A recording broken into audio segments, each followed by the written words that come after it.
வெறும் மக்கள் சார்ந்தது மட்டுமல்ல. மண், நீர் பாதுகாப்பு, மண் வளம், மகரந்த சேர்க்கை, சுற்றுச்சூழல், பருவமழை என்று பல காரணங்களை கடந்து ஒரு விவசாயி வாழ வேண்டியுள்ளது. கடின உழைப்பை உள்ளடக்கிய தொழில் விவசாயம். அவர்கள் மூலம் மாற்றம் இன்று முதல் ஒரு புதிய சேவை என்று தொடங்கலாம். வறுமையிலும் பெருமையாக வளர்த்த தாய், காசு பணத்தை கருத்தில் கொள்ளாது சமூகத்திற்காக தன் மகனை அனுப்பி வைத்த தாய் கண்மணி அவர்களை சில வார்த்தைகள் பேச அழைக்கிறோம்.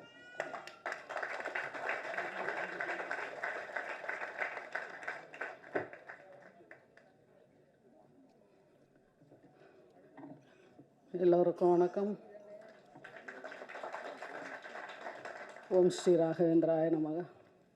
இங்கே வந்திருக்கும் அனைவரும் ஆரோக்கியமாக இருக்க நான் வணங்கும் ராகவேந்திரா வேண்டிக் கொள்கிறேன்.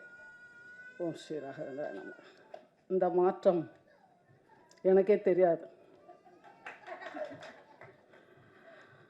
நான் யூடியூப் பார்த்துட்டே இருந்தேன். சாமி இது மாற்றம்னு வந்து லாரன்ஸ் என்ன எதுவும் ஷாக் ஆயிடுச்சு. சரி, அப்புறம் லாரன்ஸ் ஃபோன் கூட நான் போட்டு பேசலை. அவரே வந்தார் வீட்டுக்கு. என்னப்பா நடக்குது அப்படின்ட்டேன். என்னம்மான்னார். நான் மாற்றம்னு வருது எதுவும் சொல்லலையே என்கிட்ட அப்படி சிரிச்சுட்டே தலையாட்டினார். தெரியாமல் அவனுக்கு கொஞ்சம் எதுவுமே அவர் சஸ்பென்ஸாக தான் எனக்கு சொல்லுவார். அதனால் சரி அப்படின்னு கொஞ்ச நாள் இருந்தேன். இன்னைக்கு கூப்பிட்டார் ட்ரஸ்ட்டுக்கு வாம்மான்னு சொல்லி. கூப்பிட்டா அவரே அதிர்ச்சி ஆகி போச்சு. அப்புறம் இங்கே வர வச்சார். இங்கே பேசும்போது தான் தெரிஞ்சுது பெரிய மாற்றமே உருவாகி இருக்குதுன்னு. என் பிள்ளை அப்போ இருந்தே உதவி பண்ணுவார், நல்லா தெரியும். ஆனால் இது பெரிய ஒரு விஷயம். ரொம்ப ரொம்ப சந்தோஷமாக இருக்குது மனசுக்கு. இது அப்படியே இருக்கணும், சேவையாகவே இருக்கணும். அரசியல் மட்டும் ஆக்கிடாதப்பா. மக்கள் சேவை எனக்கு ரொம்ப பிடிச்சிருக்கு.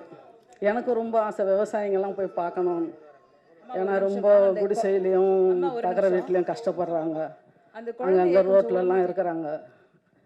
அதெல்லாம் ஹெல்ப் பண்ணணும்னு மனசுக்குள்ளே ரொம்ப ஆசை. அது என் பிள்ளைய நிறைவேறிடுச்சு. நான் ரொம்ப பேசி பழக்கம் இல்லை மேடையில். என் குழந்தையும் நீங்கள் இருக்கிறவங்களும் நல்லபடியாக நீங்கள் எல்லாரும் சேர்ந்து அவர் கை கொடுத்து பெரிய ஆளாக்கணும் சேவையில்.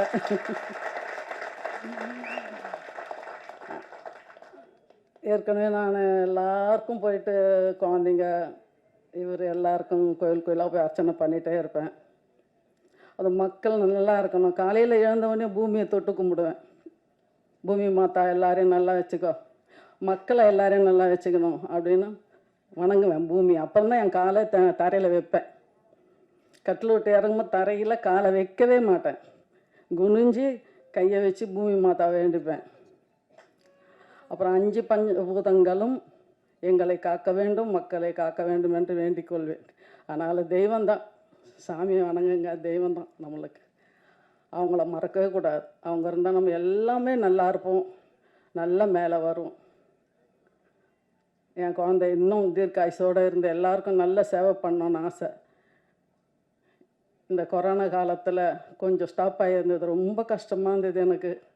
என்னை சார்ந்த இந்த ரோசின்றவங்க எல்லார்கிட்டையும் வருத்தப்பட்டேன். என்னம்மா ட்ரஸ்ட் நடத்த முடியல, ஒன்றும் முடியல, கஷ்டமாக இருக்குதுமான்னு.